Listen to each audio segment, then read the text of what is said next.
just show you this path up here. This is one of the highest points on the Pennine Way, if not the highest. And this path, they've laid it. We can't even get potholes filled in the roads by us local councils. And this has been laid probably by volunteers. And it's amazing. They just come up here, these huge slabs, huge slabs. And they get dumped up here by helicopter, and then people lay them.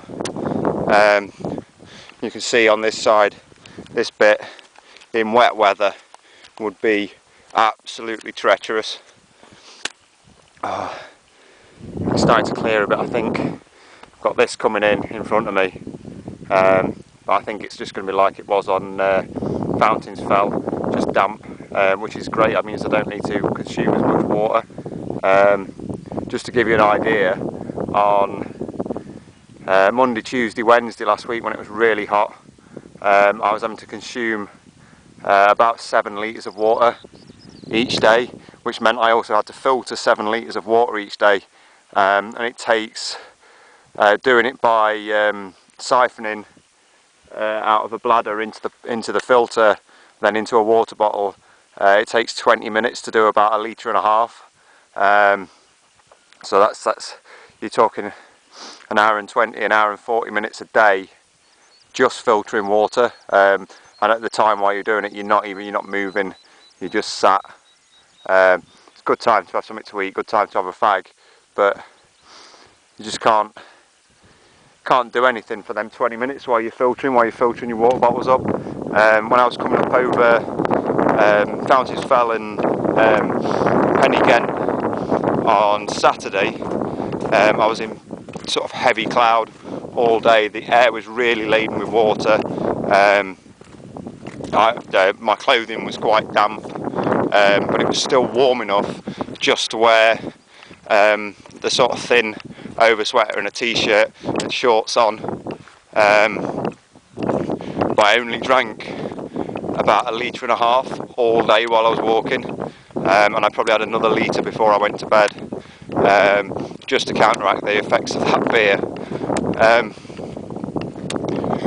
Yeah, this path's fantastic. Keep going up. There is a viewpoint here which is the highest point, and there's supposed to be a cool little shelter that's there. I wish I'd done these videos the whole way, to be fair, and mingled them in with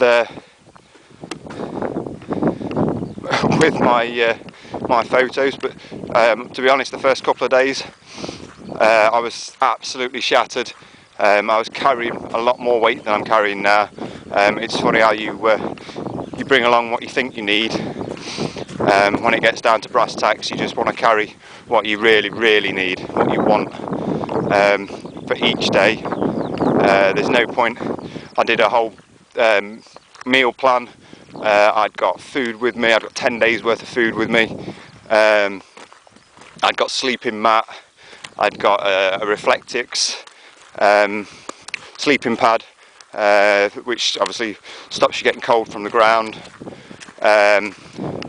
Yeah, threw them out there at Banking Holes Youth Hostel, waiting to be picked up. I had a cook kit with me. Fuck cooking. Who needs coffee at fucking 3,000 feet? You know what I mean? Or 2,500 feet when it's raining. I'd have loved to have seen me try and run down Dodds Fell yesterday with cook kit, food, fucking something hanging from underneath my rucksack, all that bollocks. It's been a real learning experience, this walk. Like I say, the first day I was probably only travelling at about 1.5 miles an hour, averaged out over the day. Doing that's 10 hours walking a day, every day. Not 10 hours walking and having a rest every hour. That's 10 hours of solid walking every day just to do 15 miles with a heavy pack. It's just hard to do. I would say my pack weight's gone from being just under £40 to being just over 20. Literally, my sleeping arrangements, if I sleep out, my sleeping arrangements is the Pacamac jacket that I'm wearing in its pack, in its pocket. That's a pillow, does the job. Sleeping bag and my tarp. And the sleeping bag gets wet, yeah, I have to carry a bit of weight the following day. If it doesn't, so it's good. If it's still wet that night, it still keeps you warm. It's Primloft. It's a decent sleeping bag, so it still keeps you plenty warm enough when it's wet. I'm still heading up. Lots of false peaks on these fells. I thought I was nearly at the top, but I'm actually going all the way up there into the clouds. It is starting to get a bit damper in the air now, and I think there's been a few. Oh, there's a cairn there. The path's becoming a little bit indistinct. As long as I can keep. Oh, there's more slabs there as well. As long as I can keep finding the cairns, we'll get there.